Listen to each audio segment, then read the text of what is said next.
kaibigan, welcome naman po sa isa na namang episode ng inyong paboritong programang Hayop Man ay Tao.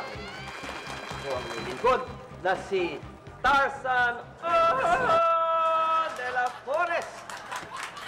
Ngayong gabi, naku, isa na namang hayop, as usual, ang ating makakasama. Isa po siyang hayop na napapanahon dahil malapit na naman po ang Christmas season.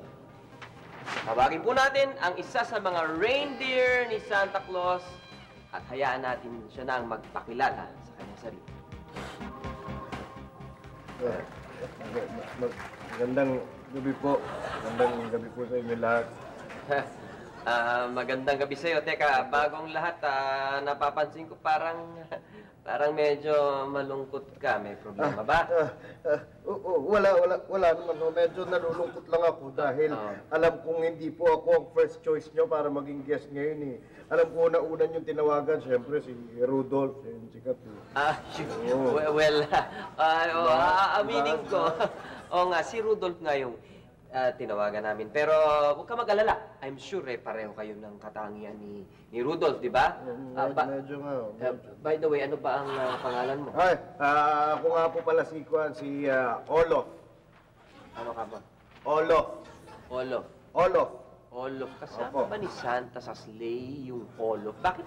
Parang hindi ata familiar yung pangalan mo. Alam ko lahat ng pangalan ng reindeer ni Santa eh. You know, Dasher, Dancer, Prancer, Vixen, Comet, Cupid, Donner, and Blitzen.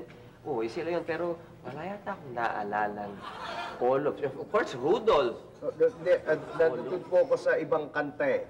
Yung kanta po na all of the other reindeer, all of the other. Ako po yung si all of the other reindeer. Yung po ang tawag, all of the other. Ikaw ba yun? Kaya ako yun. Okay. Sige, magpatuloy tayo. Po, sige po.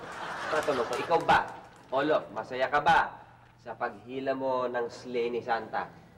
Well, masaya rin. Kaya lang medyo pangit yung pwesto ko yung sagwa eh. Ba? Anong ibig mong sabihin? Ako po yung nasa pinakalikuran, nasa pinakadulo, malapit mo kay Santa, nasa likod ko lang mismo. Kaya pagka pinapabilis niya kami, tapos bigla siyang naghataw na gano'n ng latigo, ako yung unang nahahataw eh. Yung sama pa nun, katabi ko, si Dancer. Si Dancer, panay sayaw, likot-likot, nakakainis talaga. Ganun ba? Oo, ganun niya po. Hindi pa yun, ha? Ano pa? Nasa harap ko, si Comet. Okay. Si Comet, laging siraan tiyan yan eh. Kaya pagka nagpapasingaw yan, siyempre, lahat nasasagap. Talagang paliwanag. Eto, matanong ko, kamusta naman si Rudolph? Tsaka bakit yung ilong niya ay mapula? Kasi si Rudolph, di ba, lagi nasa unahan. Kaya laging mapula ilong niyan. Kasi pag si Santa ay nalalasing, kung saan kami dinadala, madalas sumesemplang kami na susubasog din, siyempre. Si Rudolph, ilong niya palaging nagaganon eh. Yung ba yun? Kaya mapula, Akala ko dahil sa makeup. Akala ko nagme-makeup dahil tingin ko, may pagkabading to si Rudolph. Hindi po bading si Rudolph. Ang bading po si Vixen. Si Vixen ang bading? Opo. Totoo ba yun? Opo.